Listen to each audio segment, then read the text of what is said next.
Hello बच्चों, welcome to Kavita classes. Exercise 3.5 six class का playing with numbers हम कर रहे थे।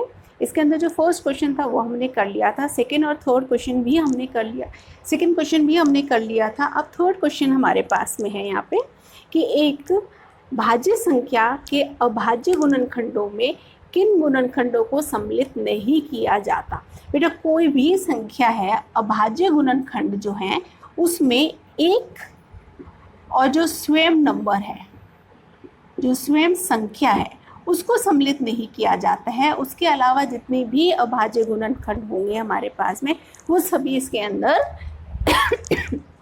इन्वॉल्व होते हैं यहाँ पे। अब चौथा प्रश्न देखिए कि 4 अंकों की सबसे बड़ी संख्या, सबसे पहले 4 अंकों की सबसे बड़ी संख्या, 4 अंकों की सबसे बड़ी संख्या क्या हो जाएगी? 9 9 9 9। किसी भी संख्या अगर इतने अंक दे रखे हैं, उसकी सबसे बड़ी संख्या हमें ज्ञात करनी है, तो 9 9 9 9 लिख दीजिए। तो इसकी सबसे बड़ी संख्या लिखिए और उसे अभाज्य गुणनखंडों के रूप में व्यक्त कीजिए। इसका अभाज्य गुणनखंड कर लेते हैं। देखिए, आपको पता है 9 9 9 9 आ रहा है, तो 3 में तो चला ही जाएगा। 3 3 3 3, फिर से 3 में देखिए। वैसे भी आपको बताया, इन सब नंबर्स को ऐड कर लीजिए। 3 + 3 कितना होगा? 6 6 + 3 9 9 + 3 12, 12 का भाग 3 में चला जाता है। 1 1 1, 11 11 11 आ गया। अब देखिए, 1 2 में नहीं जाएगा, 3 में नहीं जाएगा, 4 में नहीं जाएगा, 5 में, 7 में, 8 में, 9 में, 10 में भी नहीं जाएगा। अब 11 में आप करके देखेंगे तो ये संख्या 11 में चली जाएगी। क्यों? 11 में आपको क्या नियम बताया था? इन सब संख्याओं को जोड़ा 2, इन संख्याओं को जोड़ा 2, 2 में से 2 को माइनस किया 0।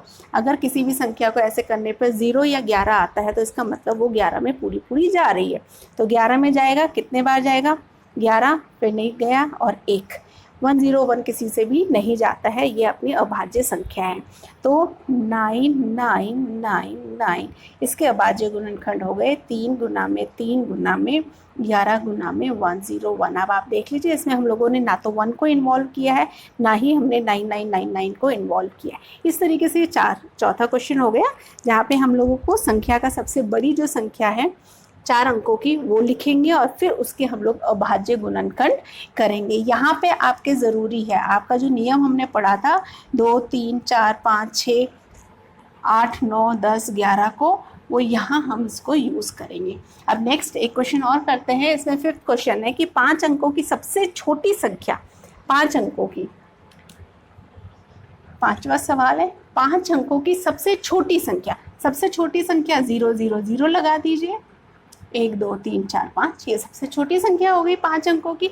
और सबसे बड़ी अगर 5 अंकों की संख्या बोलते हैं तो 9 9 9 9 9 लिख देते। यहाँ पे इसका अभाज्य गुणनखंड कीजिए। पीछे क्या है? 0, तो इसका मतलब 2 में चला जाएगा। बेटा 10 में भी चला जाएगा, पर सीधा 10 पे छलांग नहीं लगानी, क्योंकि हमको अभाज्य गुणनखंड इसके निकालने हैं। तो 2 में 5 0 0 0, फिर 2 में चला जाएगा क्योंकि पीछे 0 है। 2 5 0 0, फिर 2 में चला जाएगा। 24 8 और 10, 5 और 0, 1 2 5 और 0, फिर 2 में वापस चला जाएगा क्योंकि पीछे 0 है। 6 में, 2 में, 10 आ गया, 5 में। अब पीछे 5 आ गया तो 2 में तो जाएगा नहीं, 3 में करके देखिए, क्योंकि 3 भी अभाज्य संख्या है हमारे पास में। और 9 9 10 11 13, 13 3 में भी नहीं जाएगा। 4 से करेंगे नहीं, क्योंकि 4 जो है वो हमारी भाज्य संख्या है। 5 में चला जाएगा क्योंकि पीछे 5 है। 1 12, 2 में 25, 5 में, फिर पीछे 5 है तो फिर वापस से 5 में चला जाएगा। 2 और 5, और फिर 5 में चला जाएगा 5, और फिर 5 में चला जाएगा 1।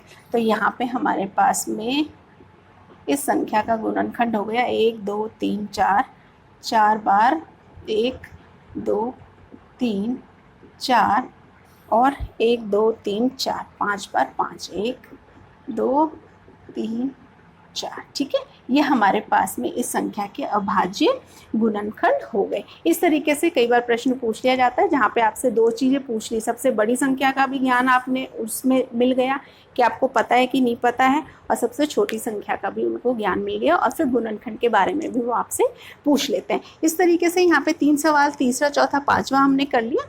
बाकी जो सवाल है वो नेक्स्ट वाले वीडियो में करेंगे। तब तक इन तीनों क्वेश्चंस की प्रैक्टिस कीजिए। अगर आपको वीडियो अच्छा लग रहा है तो प्लीज़ इसको लाइक, शेयर, सब्सक्राइब कीजिए। Thank you lot for watching my video. Have a good day.